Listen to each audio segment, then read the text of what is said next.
Chapter 1. Pilots are uncomfortable people. Contact? Anne asked. Contact as with Sevelites? She was lounging in a deck chair on a patio facing a beach of white sand. Her recruiter perched opposite her, indifferent to everything about her except her talent as a pilot of faster-than-light spacecraft. Contact, yes, he admitted, but not with the beings you might think of as Sevelites, just ordinary humans. No Sevelites, huh? Anne retorted with a frown. Of course, you wouldn't want me to imagine it might be interesting. She paused to inhale a lungful of cigarette smoke in defiance of common civility and a lifetime of health education. So, do I get cut loose if I volunteer? Her recruiter glanced around the idyllic scene. You're not exactly tied up, he observed. Anne had to concede the point. Her group home was set in prime holiday territory on the lush planet of Mega, a sort of resort with built-in counseling. But she could not go where she liked or do what she wanted. Not at least without a whole triumvirate of counselors giving their fussy approval. Anne frowned. The recruiter was okay to look at, a bit soft in the middle and saggy at the shoulders, but well-groomed and the only company she'd had for months. All the same, he was becoming a bore. So, she said, why are we so interested in ordinary human Gilaks again after, what's it been, 200 years? I thought we were pretty thoroughly out of touch. Oh, we were, the recruiter said, but there have been developments. Your job would be to work with the second contact mission, sent to discover whether we can connect with the humans living on the far side of the Killing Reach jump. An anthropological mission of humane intent. You know, of course, that some kind of civilization of earthly origins existed at the time of the Killing War, but the records of the old regime are spotty. First contact seems to have been very poorly handled, all in all. Poorly handled, Anne repeated with a laugh. What would you call the Big Bang? A bit of a rough start. She sat forward, stubbing out her cigarette. We got kicked out of Killing Reach, down to the last ship, by Sevelites. There are no Sevelites in Killing Reach, her recruiter assured her impatiently. No real ones. The only remnants of the Gilak Empire we've encountered. What? Anne interrupted, skin tingling as if she'd been dunked in a cold bath. Encountered? As in now? Why, yes, it's on the record. I don't like reading when I'm clinically depressed, said Anne. The recruiter frowned. Such ignorance of current events ought to shame any self-respecting Grecian. Perhaps you'd like to review the facts on your own, he suggested. Catch up before you decide whether you'd like to join the mission. Maybe acquaint yourself with its principal champion, the anthropologist Renard. Renard? Anne frowned. She didn't know of anyone called Renard. It sounded nice, though, sort of sensual. 2 round, smooth syllables. Renard. Is he a pilot? She asked. A pilot? Oh, no. Renard is a brilliant young man, a voting citizen at 17, and the youngest member of any Net Wild Council at 24. Gilakology is a bit obscure, to be sure, but good looking? Interrupted Anne. The recruiter frowned. You're an intelligent woman, Anne. It's in your profile. And while reality skimming pilots may be more extreme emotionally than most people, you do not have to play up to mindless stereotypes. Anne shrugged. I have a high libido. She leaned forward, enjoying her ability to make him angry. That's also in my profile. Her recruiter resorted to lecturing. Second contact is going to be an historic mission with the potential to make up for a missed opportunity to reunite us with a lost branch of mankind. You should be honored to be asked. Anne was no taller than her visitor and weighed less, but as she rose to her feet, it seemed to her as if she towered over him in spirit. You're not recruiting me for my diplomatic skills, she pointed out. All you're interested in is my pilot's grip. So you'll have to put up with the rest of the package. You're a very uncomfortable person, he complained. I'm a pilot, Anne said with a shrug. Will you take the deal as offered? He asked. She had already decided. Of course. We'll send someone to collect you in the morning, he said, packing up the few things he had brought with him. I can find my own way to a spaceport, said Anne. As you prefer. He took his bag and strode off. As she watched him go, Anne wondered if looking forward to meeting Bernard might be construed as a little shallow when Ngani, her lover and mentor, was languishing in a catatonia ward at the nearest space service hospital. But how long was she supposed to mourn? It wasn't as if she hadn't tried to warn him, but oh no, he couldn't possibly be succumbing to the wear and tear of reality skimming. Not Ngani, the hotshot exploration pilot. No little girl was going to show him up, not even if her psych profile had always been better than his. Anne told herself she had done what she could, right down to sucking the presiding doctor for refusing to use her experimental treatment when Ngani lapsed into a coma. Ngani's recorded rejection of the visitor probe option hadn't mattered to Anne. She figured space psychiatrist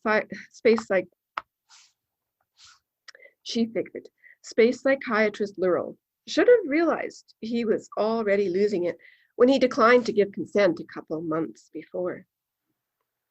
Anne's assault on Lurel was why she was grounded now on Mega, instead of out there working. Surely Ngani himself would want her to be getting on with the work they both loved. Anne's primary counselor came out onto the patio from inside the group home. What did Space Service want? He asked. Anne didn't even turn around. I'm supervised, she snapped. Access the record if you want to know. I was hoping we could talk about the offer, he began, but gave up when she shouldered past and dove into the common room beyond. Inside, the big jerk who thought every woman with a high libido must be dying to try his out, hailed her with his usual salute from the common room couch. Your place or mine, he bellowed, using a line he had picked up from one of the old Earth movies Anne liked to watch. She didn't reply. It just encouraged him. Anne went quickly down a short hall to her bedroom, where even in a group home, she was out of scope for fellow inmates and the average citizen. Only the ubiquitous surveillance of the AIs known as arbiters applied in a domestic setting, making sure that citizens did nothing to violate each other's human rights. Since Anne was supervised, her counselors could also check up on her at will, but that didn't particularly bother Anne. Her behavior had been somebody else's business most of her life. When it wasn't counselors, it was pilot handlers, and before that it had been her parents. Anne's room contained few personal effects, which was typical for Retians, and particularly expedient for pilots. Most of what defined her was in digital storage, available from anywhere upon request. "Stage on," she ordered as she entered. Her customized arbiter interface presented itself as a fat, middle-aged man who was stark naked except for a pair of thongs. His appearance was a composite of nudists she had spied on in her childhood. On Ryre, Anne had not imbued him with an interactive personality. Conversations with an arbiter worked better if you accepted it was out to reduce you to a handful of demands with modifiers, whether its projected focus looked like a person or not. "I want information on a voting citizen named Renard," Anne explained. "He's heading up a mission known as Second Contact." "Renard of Ryre," her nudist told her, "is a social anthropologist who has been exempted from citizenship duties from the age of 17 in recognition of his intellectual contributions." "Another research exempt?" muttered Anne.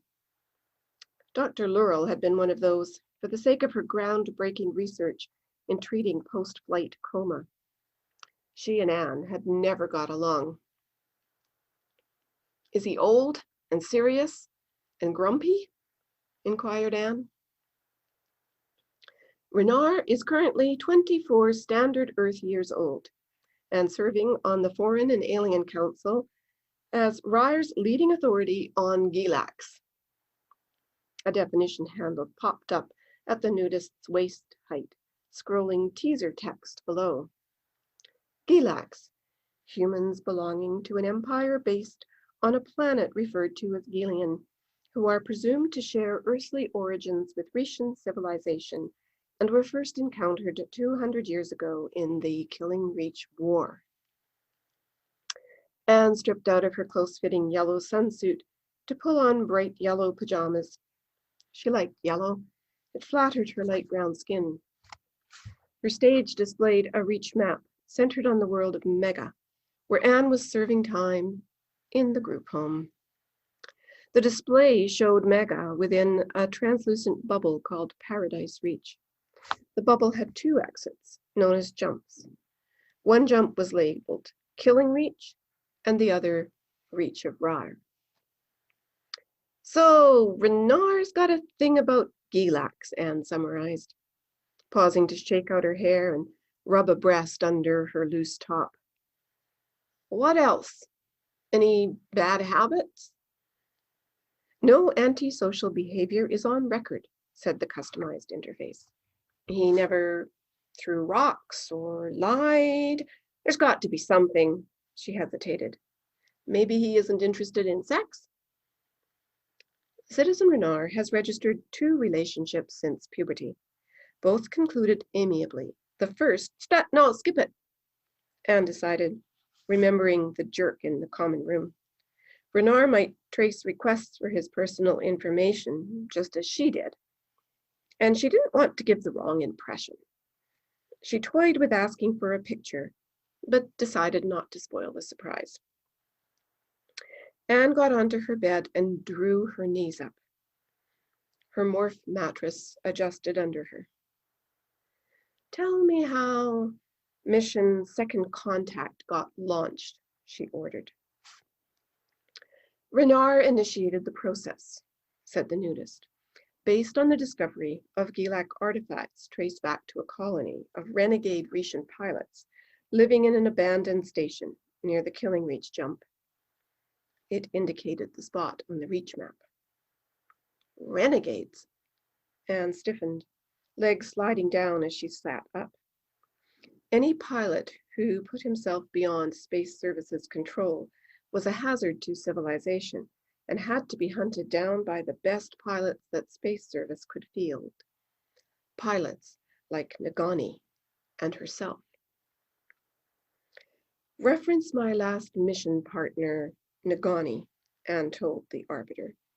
"We were looking for renegades in the same area."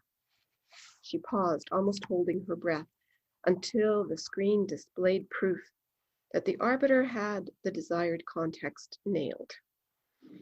Yes, that's the mission, Anne confirmed. Are the renegades we were looking for the ones that Renard found? Almost certainly, the arbiter confirmed. Anne shot up off the bed. Impossible! The feeling of being one-upped raised a flush. How could a big-headed anthropologist find them when Nagani and I couldn't? He's not even a pilot. Renard was able to trace some unique Gilak artifacts appearing in the reach of paradise. These artifacts were found in the possession of a pilot named Thomas.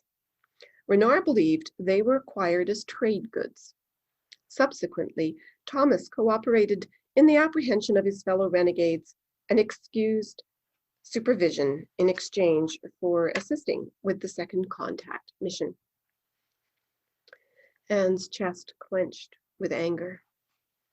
Stupid, lawless, wipeheads, she thought. He gets off. I get supervised, and Nagani got worse. Revert to default interface, Anne ordered crossly. Blank the nudist. This customized interface represents an investment of 2 hours, the nudist pleaded its case, without a scrap of concern about the injustice of shooting the messenger. Are you sure you want to destroy this investment? Yes, Anne flared. Yes, damn it. Can't you just do what you're told? Can't anything be simple? The naked man became a yellow cube rotating slowly on the display stage in the middle of her floor. Anne scrubbed her face and threw herself down on the bed again. Cue me digests on Renard's investigation of the Gilak artifacts, Anne ordered. Prepared. Stage off, said Anne, and the yellow cube disappeared. Anne hauled up a butler arm, fixed to one side of her bed, and adjusted its screen. Her legs stretched out beneath her on her morph mattress, and she settled down to read the virtuously austere digest. Research showed that plain text was less likely than multimedia presentations to play irrationally on the emotions, so it was preferred for all serious purposes. But Anne found it hard staying engaged. She lingered instead over diagrams illustrating Gilak embroidery, included out of scholarly necessity. But even so, her eyes began to droop. After 10 minutes, she pushed the screen away. Play me a synth drama about Gilaks, she told the stage. For the remainder of the afternoon and evening, she followed the rise and fall of Neo-Arthurian empires populated by fictional characters with walk-on appearances by Amaron, the Sebelite king, although the title used was Ava, and a fierce gray-eyed woman called the Liege of Monitum. Lovers argued on her bedroom stage, Rishan dark and Gilak pale, as Anne walked around them, trailing a hand through their solid light projections. Battles were waged on impossible spacefaring steeds. All the bad guys plotted against Amaron's desire to spare old regime Rishans and were duly thwarted. All the couples paired up to live happily ever after. Anne fell asleep, feeling like she had overdosed on candy floss. Anne's counselor woke her up early. There was someone wanting to see you to the spaceport, he told her.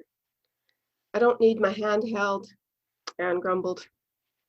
I know we can't do anything right for you, Anne, by definition, he said. There is something I want to be sure you know before you go. Flying is bad for my health, Anne said sarcastically. Of course, but I meant something more. He looked down into his big, gentle hands. Laurel is one of the station triumvirate. Anne was thunderstruck. Not the same Laurel. He nodded. The same psychiatrist you assaulted for declining to treat Nagani. And the mission is based on the same station yours was. It is the only one near the Killing Reach jump. It's just been renamed Second Contact in honor of Renard's discoveries. You still want to sign on? Anne snatched up her clothes in answer, determined to change in front of him if he didn't get out of her bedroom. I understand why this mission appeals to you, he lectured. That's what I'm worried about. Just because the modern Liege of Monitum is a man, not a woman, according to Thomas, it doesn't mean he's going to turn out to be a dashing hero out of a sense drama. He's more likely to be a rundown wreck like Thomas, to judge by what little we know about the modern situation. Anne froze with her pajama top half over her head, exposing her breasts, and dropped it back again. I'm going to meet the Liege of Monitum? She asked. You did read the digest, didn't you? He sighed. And you're still a bit depressed. We could veto your assignment, but he added quickly, seeing her react. You are a pilot, and you're more likely to improve under stress than not. I want to go, Anne insisted. Lural or no Lural? A cheerful woman, counselor, kept Anne company on the public transit ride to the spaceport.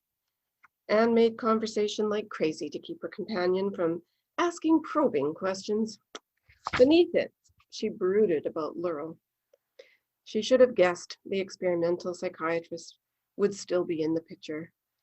Lural haunted high-risk piloting missions, hoping for a chance to test her experimental visitor probe on consenting pilots. The name visitor probe was a vain attempt to make it sound friendly, but it had the power to change you, if only for the desirable purpose of restoring mental health in pilots who succumbed to post-flight catatonia, like Nagani. Physically, it looked like a harmless white cylinder lying on its side and big enough to sleep in. Anne remembered having to lie in it to establish her baseline. It hinged open for her to get in. Lural's staff had immobilized her head in preparation. When it closed, engaging finely tuned fields that meshed with her brain, she was left staring up at a saline drip that kept her eyes lubricated while she underwent treatment. Some of this was familiar to any pilot, since the visitor probe was an extension of Ryer's psych profiling technology. But there was one alarming difference. Instead of merely reporting reactions to simulated stimuli, the visitor probe had the power to impose subtle changes. There was a therapeutic reason. Given adequate calibration of a pilot's normal psych profile, the visitor probe could reimpose the profile on a pilot suffering from spacer's catatonia. And in 3 out of 5 trials to date, had actually revived the pilot. Anne thought of it as reloading the pilot's own consciousness to counter the mind-altering effects of reality skimming. Like most Rishans, Anne accepted the need for psych profiling because a malicious act by someone piloting a rail ship could be catastrophic. She saw the visitor probe as the next step in profiling development. But Nagani had refused to consent to the visitor probe. Anne suspected he didn't want to think about becoming comatose, as if planning for the unthinkable might bring it about. And Anne had let the matter drop, even though she suspected he was showing signs of Spacer's syndrome. I don't want to talk anymore, Anne announced in the middle of the counselor's carefully weighed responses to one of her throwaway remarks. The woman did not give her an argument. At the spaceport, Anne took a seat on a passenger liner and docked with an orbital space station where she submitted to the usual pre-flight exams for reality skimming. She argued with the resident medic about flying cargo, which was pilot slang for being transported out cold in a life support cylinder. The physical wear and tear of reality skimming was unavoidable, but people could fly cargo to reduce the impact of gap. Gap was pilot slang for exposure to dimensions that were ordinarily coiled up in the stuff of the universe. Only pilot grip could weather gap. Arbiter-controlled ships simply popped out of existence, and weak pilots were at much higher risk of disappearing or succumbing to time slip, in which the laws of Einstein's special relativity exerted themselves. Anne wasn't much for following the math, but she understood Gap was the enemy, and a pilot needed grip to fight back. It was crazy to want to fly conscious, but Anne's instinct still rebelled as her handlers put her under, embarrassing her with the memory of last-minute futile resistance as she came around on second contact, hours later. Reality skimming trips never took more than hours, not unless the pilot time slipped, of course. "Hi," she was greeted. "Have a good nap?" The voice was unusually cocky for one of Laurel's medical staff. Anne floundered like a landed fish trying to sit up with the drugs still in her system. I don't know why you let them fly you cargo," said the bizarre-looking man to whom the voice belonged. "Any ship I fly in, I pilot." Anne ignored the comment beyond registering he was a pilot. "Be useful," she grumbled, "and help me up." His grasp was both strong and frail at once, trembling despite a bite that hurt her arm. He was dressed in stained beige pants with a vest worn over a narrow naked chest, and had piercing eyes set in a face that looked prematurely lined. His hands reeked of stale smoke. "Thanks," she said, when she was sitting up, and scared up some professional camaraderie. "My name's Anne." He nodded. "Thomas. Thought I'd tell you in case you haven't looked me up. Gather you don't do your prep work." He grinned. His teeth were stained, and the gums had shrunk back. Anne, whose many faults included an inclination towards physical beauty, was repulsed. "You're in pretty good shape for a pilot," he concluded, looking her up and down. "Can't say the same for you," said Anne. "Who the hell are you, anyway?" Thomas whistled. "You really are info-resistant." "I'm depressed," she said tartly. "I don't think you're helping." He grinned again.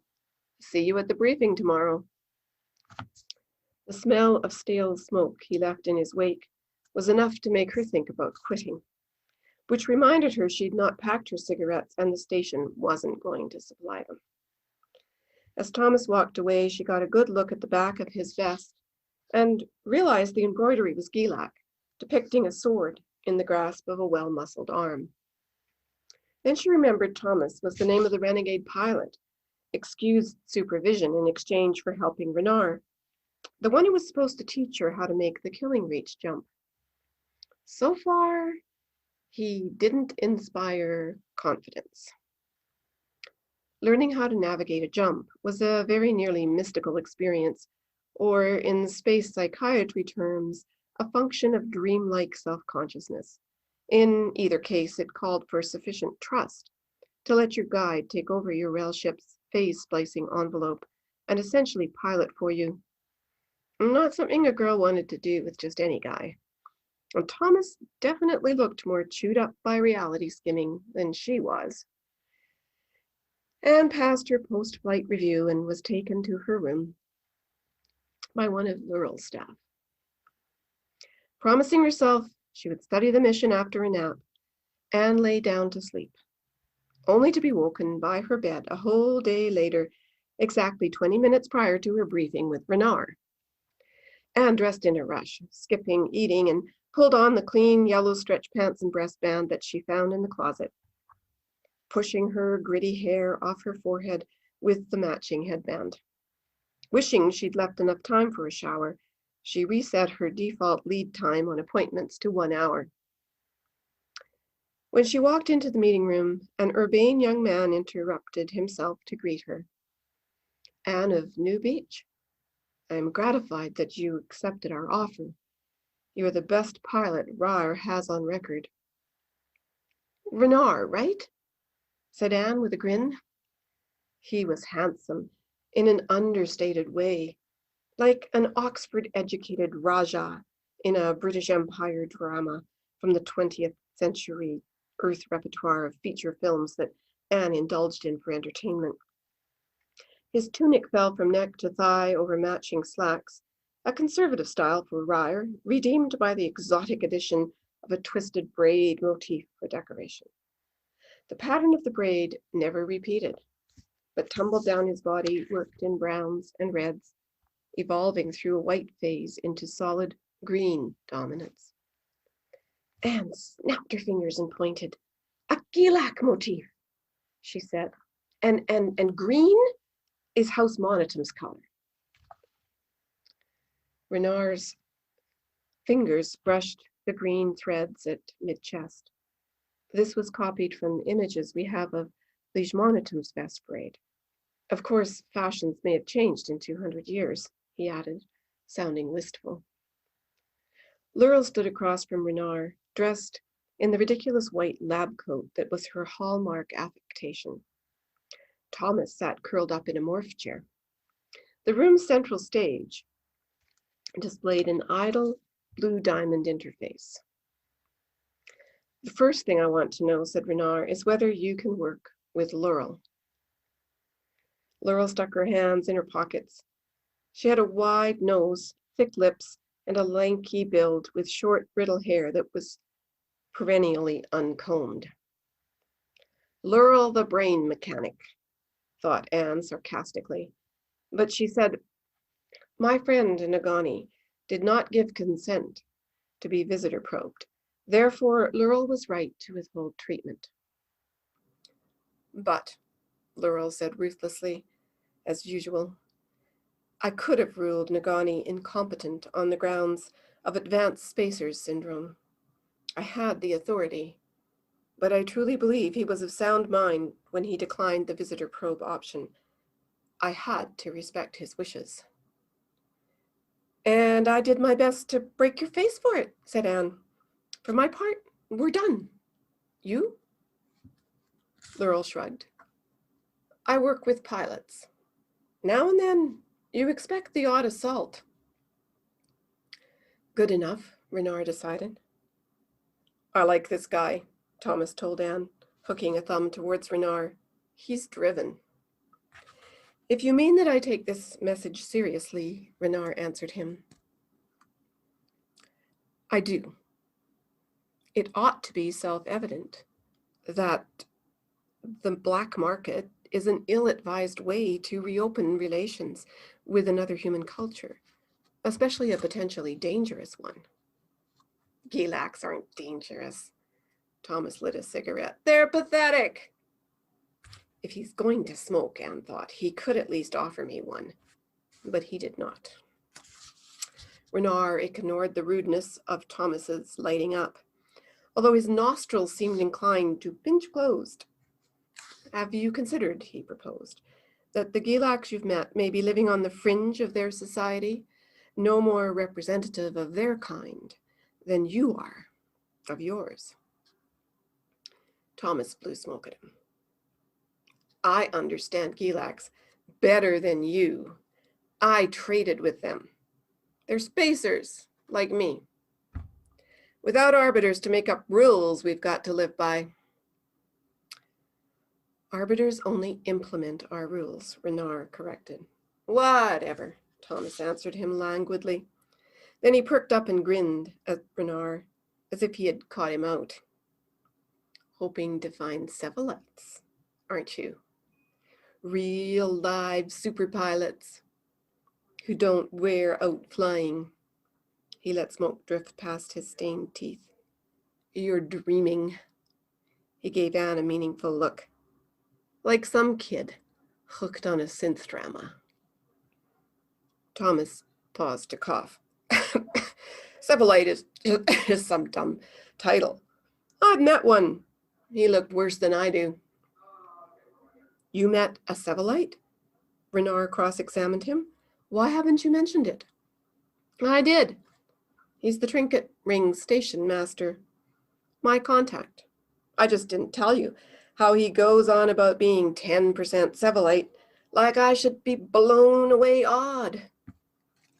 Ah, yes, said Renard. This would be the man who agreed to arrange for me to meet with Liege Monitum? Yeah, said Thomas. After he stopped looking at me, like I'd asked him for directions to Earth. I tell you, this Monitum character's fictional. He blew smoke. Gilaks are always going on about their gods. There's a whole pantheon of them from some never land called Fountain Court. Except Gilaks don't pray to them. They pray for them to leave them alone. Including Liege Monitum? Yeah, well, they'll tell you there's been a Liege Monitum, lives on Fountain Court, since the world began. Thomas extinguished his cigarette against a calloused pad on his left palm. Gilaks call themselves Sevelites to make out they're related to these so-called highborns, way back. You know, like Hercules being the son of Allah. Zeus, Renard corrected. Whatever. Thomas dropped his cigarette on the spotless floor and turned to Anne. I hear this station's got a recreational pool, and Retian women have taken to swimming nude since I was last hanging around lawful citizens. Only if they're nudists, Anne told him, still put out because he hadn't offered her a smoke. I'll go see if I can convince some of them to take it up, said Thomas, and strolled out. I don't like you risking your life on the strength of that one's grip, Laurel told Renard, let alone his good intentions. Thomas is a dozen trips shy of a medical discharge. I know, said Renard, but he won't be psych profiled or evaluated. Part of your agreement, Laurel muttered. She thrust her big hands in the pockets of her silly lab coat. It is my life to risk, Renard said. He turned to Anne. And yours. Creamy hot chocolate, Anne thought, gazing at him appreciatively. Well, maybe a little cooled off, but still rich and warm. Anne? Renard asked. What? Oh, yeah, sure. Renard frowned. You haven't any idea what's expected of you, do you? Renard sighed. Let's find someone somewhere more congenial to talk. Anne thought, I'm all yours. They picked up refreshments from a self-serve bar on Second Contact's promenade and sat down together at a table with morph seating that confirmed to their respective preferences. Renard talked about Gilakology's unfortunate tendency to be dramatized in shoddy synth dramas. He blamed romanticized ideas about Sevelites in particular for the dismissal of his work as serious-minded Retians. Whereas the real, ordinary human Gilaks, he insisted, must be what's left of Earth's population, a beta colony that explored in another direction after our jump to Earth collapsed 1,000 years ago. I thought Earth got trashed in the collapse, Anne said, hoping to sound knowledgeable. We don't really know for sure, said Renard. In the absence of reliable observations, it is impossible to know which maths apply, let alone compute the range of the space-time disturbance on the other side. He went on about the difficulties while Anne listened with her chin propped in her palms. I thought you were an anthropologist, she said during a pause. You sound more like you study space science. I did, he smiled self-consciously, when I was a boy. Anne's chair adjusted as she straightened. If you were saying we should be leery of poking around in Killing Reach because there might be something nasty in it, no, he said with force.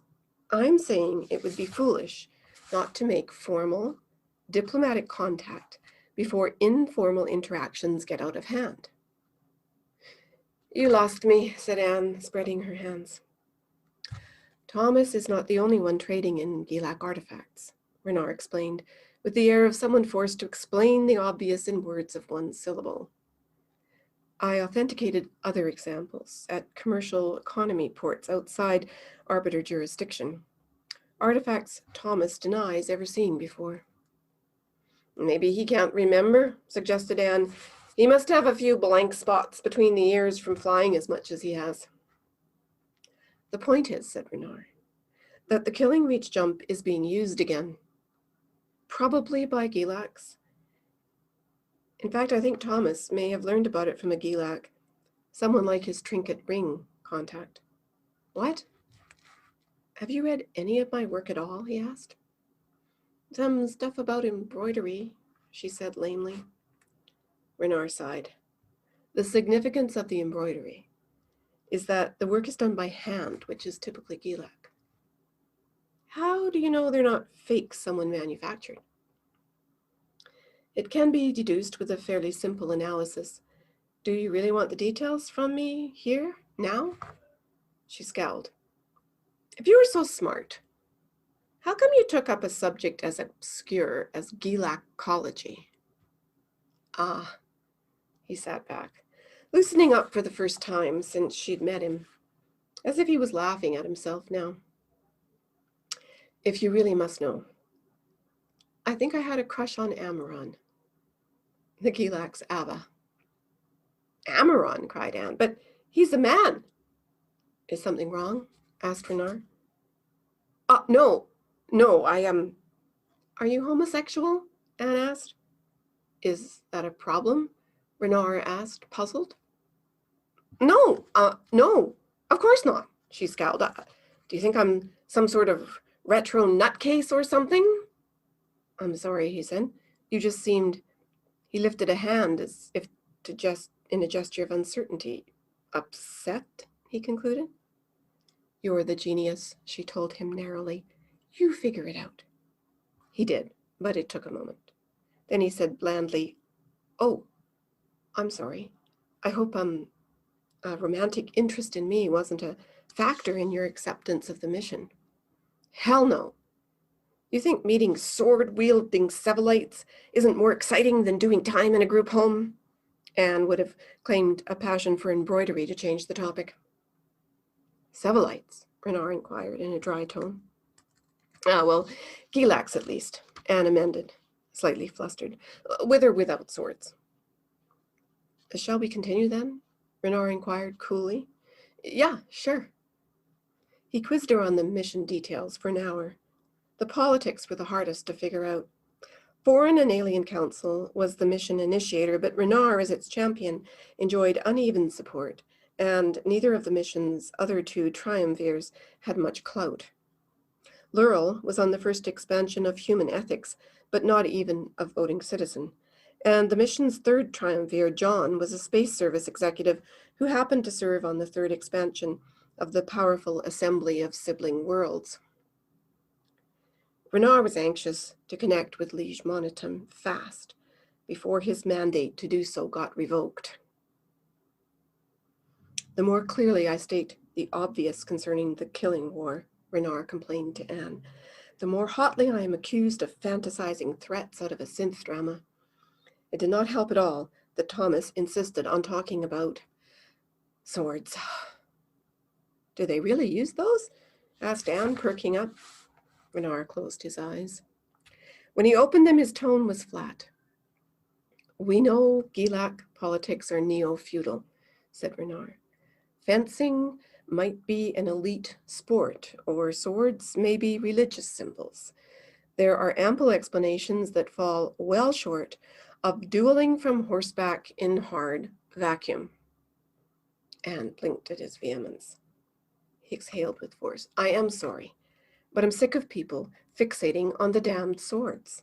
If the Gilacs are a threat to us, it won't be because of the swords. What then? I don't know, Renard lost his temper, which upset him more than it did Anne.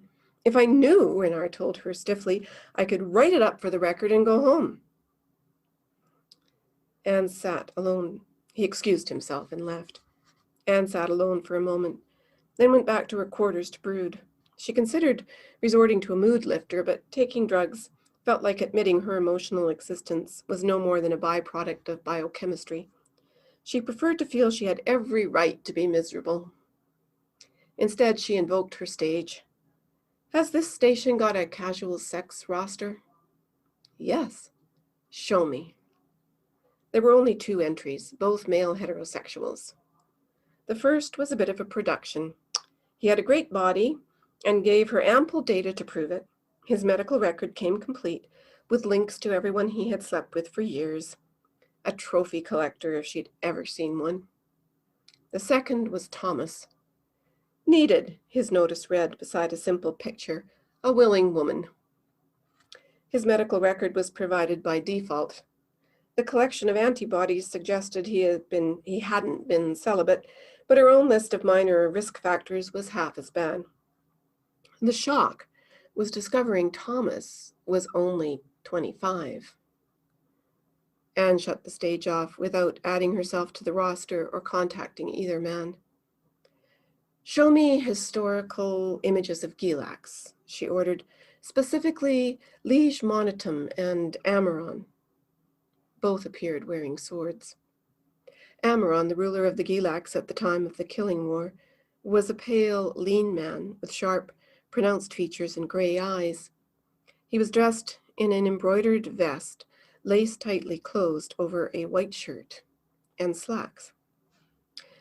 The liege monitum of his time was a woman, although you had to look twice to be sure because she was so lean and muscular. She had a darker complexion than Amaron, but was still light-skinned by Rician standards. Anne listened to one of the few extant recordings, which was no more than a snatch of small talk captured at random in a corridor. The language spoken was English, the only one both sides had in common. Anne's stage provided a Rician translation on a ribbon of streaming text. Amaron said, "Have you no decent food?" "Decent," sputtered an unidentified Rician of the old pre-arbiter era. "We're starving, and you dare to complain when we provide you with the best we have." There was a thud, accompanied by sudden movement, and Liege Monitum's alto voice ground out, "Speak to him with disrespect again, and you will eat your tongue." Nice people, Anne thought. She was interrupted by the arrival of a member of Renard's first expansion. Anne's stage announced her, and the door to Anne's room let her in. An expansion was a political unit able to stand in for another political unit when required. Each expansion included a larger number of people than the previous one, but functioned with the same net authority. In Renard's case, he'd brought along a team of anthropologists qualified in first contact gilacology to act in his place as one of the station's 3 triumvirs while he was away in Killing Reach. In the meantime, they were helping out generally. Anne's visitor was there to make sure Anne was well enough informed to get her safety waiver on record, which meant a review of the mission. First, she would learn the jump. Normally, that took at least 3 training runs, but Anne hoped for fewer. She was talented. Once Anne had mastered the jump, Thomas would fly Renard through and dock with Trinket Ring to make the rendezvous with Liege Monitum. Anne was to act as backup. She was not to dock, just receive transmissions from the subarbitorial Christronics unit Renard would take along with him, which was about the size and shape of a suitcase and was known as the mission box. If something went wrong, it was her job to make it back to second contact station and report. After putting her informed consent on record, Anne slept again and turned up on time for the next meeting, only to find it already in progress. "You were out of your mind." Laurel was dressing down Renard, her posture belligerent. Renard looked stubborn. Thomas was enjoying the spectacle. The new triumvir, John, had arrived and was listening with a concerned air. "I need your agreement, Laurel," Renard pleaded.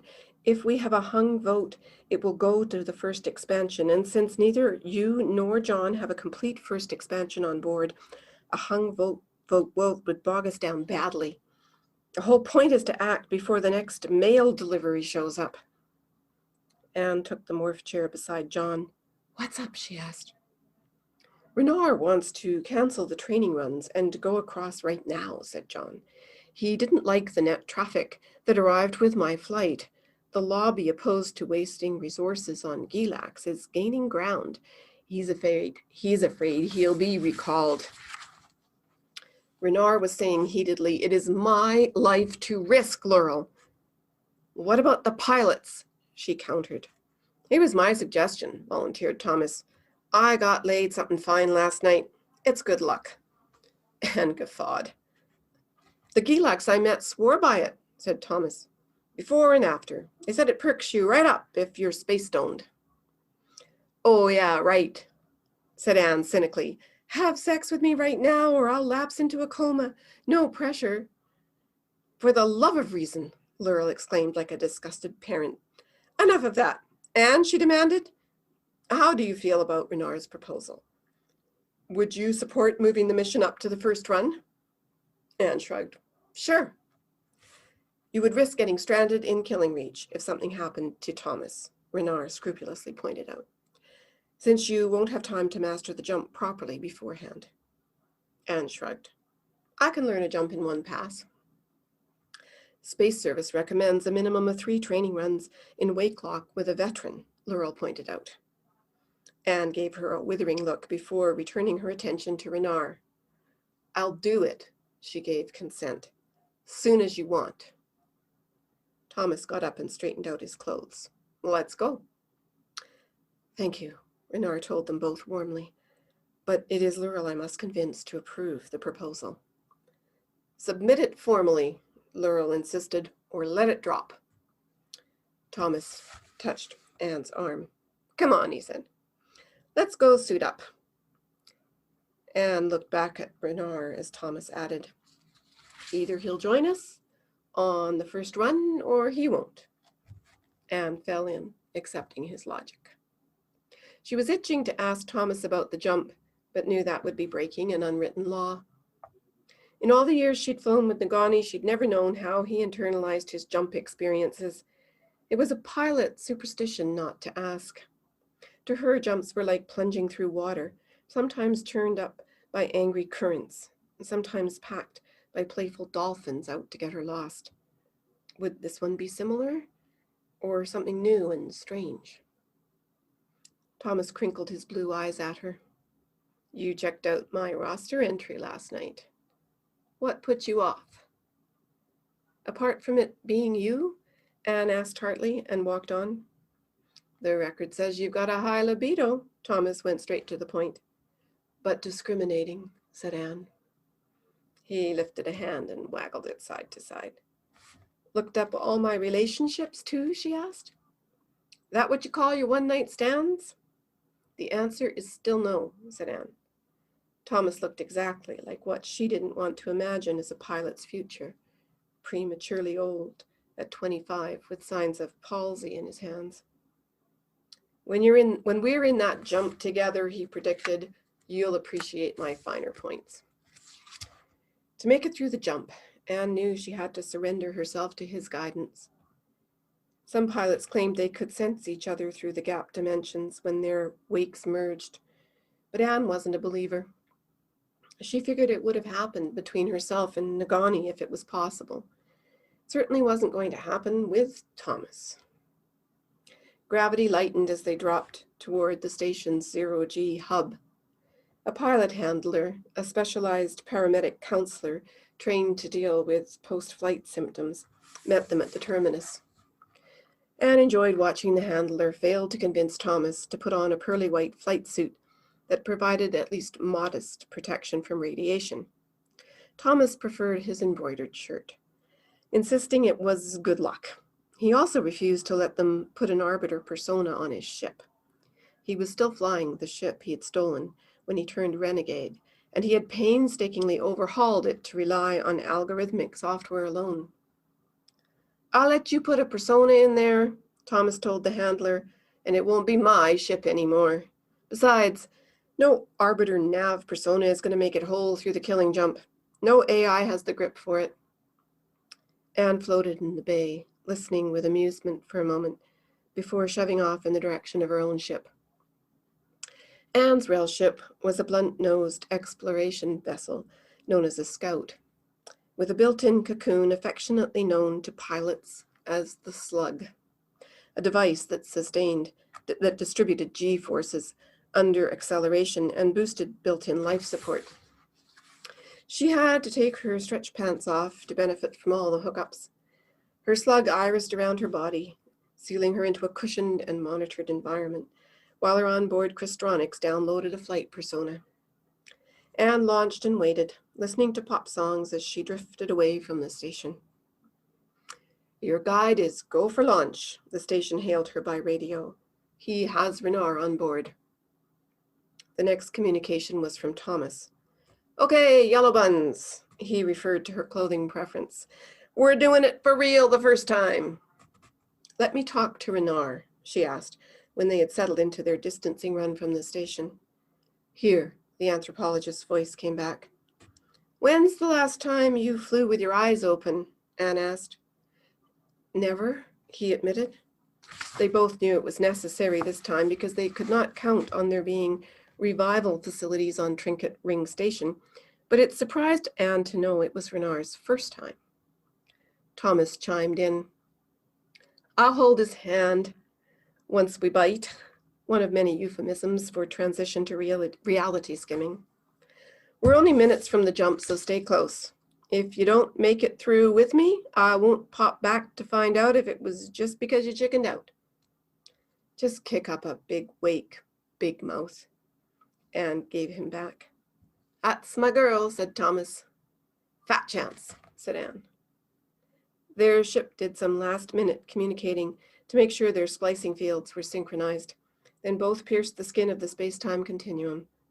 The transition hit, like the insult it always was. The psychological adjustment was the worst part. The whole concept of existing seemed ridiculous.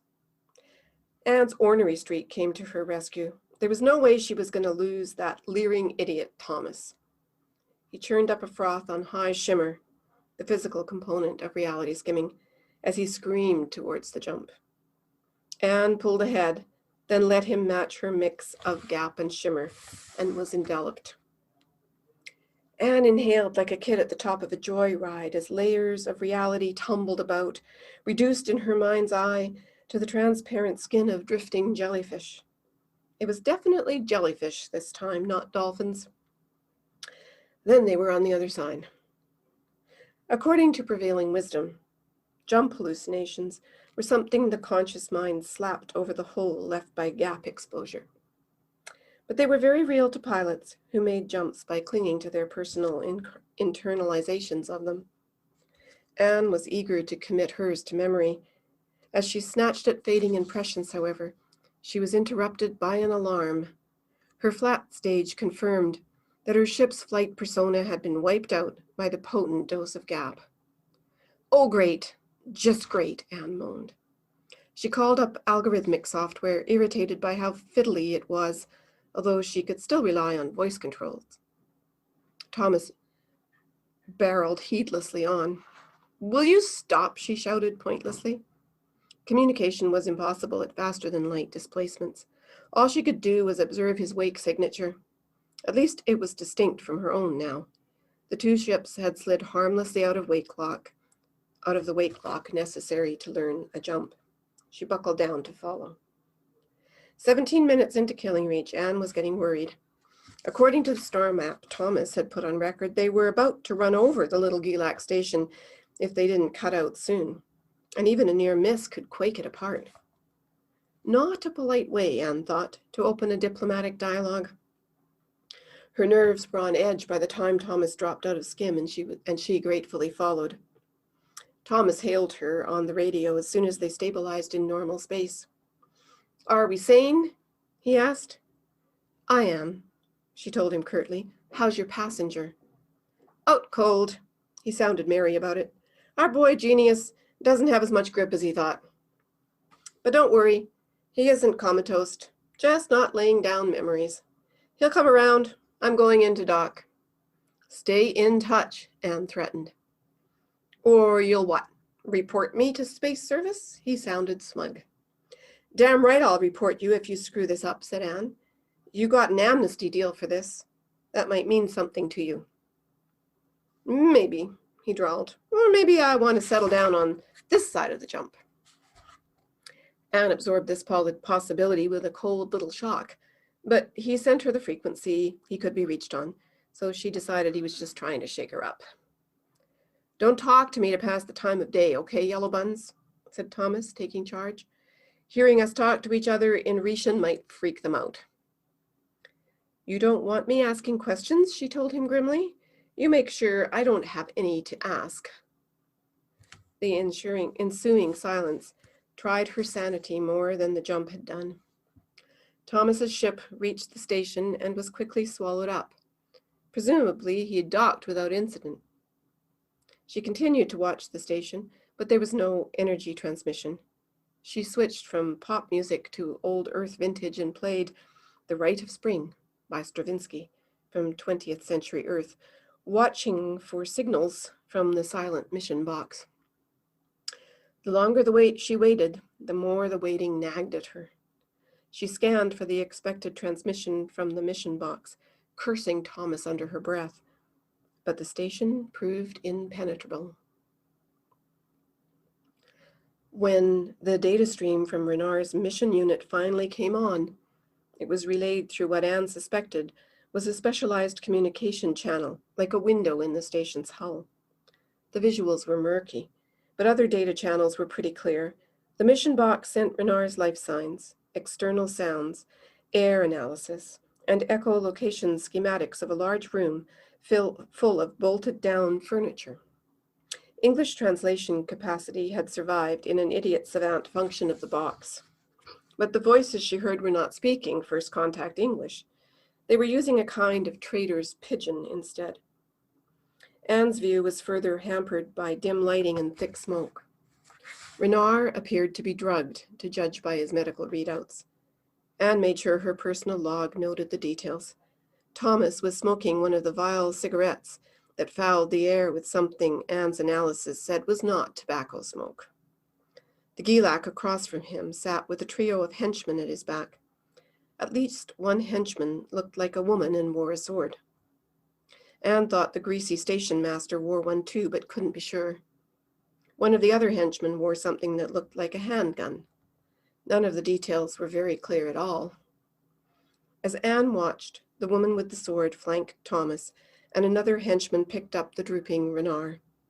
Then the mission box jerked up off the floor, and Anne's view of Trinket Ring's interior went bobbing and swaying through an unevenly lit corridor. It seemed to be part of the main promenade around the rim of the station's rotating torus. Pools of light alternated with shadow as the mission box passed. Light was cast by lanterns jutting out from the inner wall, crammed full of something soft and luminous. Her party went up in an elevator. It opened on a cleaner, brighter floor. The mission box was carried through a set of double doors. Anne caught glimpses of Renard being lugged into a suite of rooms and dumped onto a bed amid a scattering of dirty clothes. Hope you're comfortable, Yellow Buns, Thomas said, leaning over the mission box. Looks like it's going to be a bit of a wait after all. You just keep an eye on Renard here while I have some fun.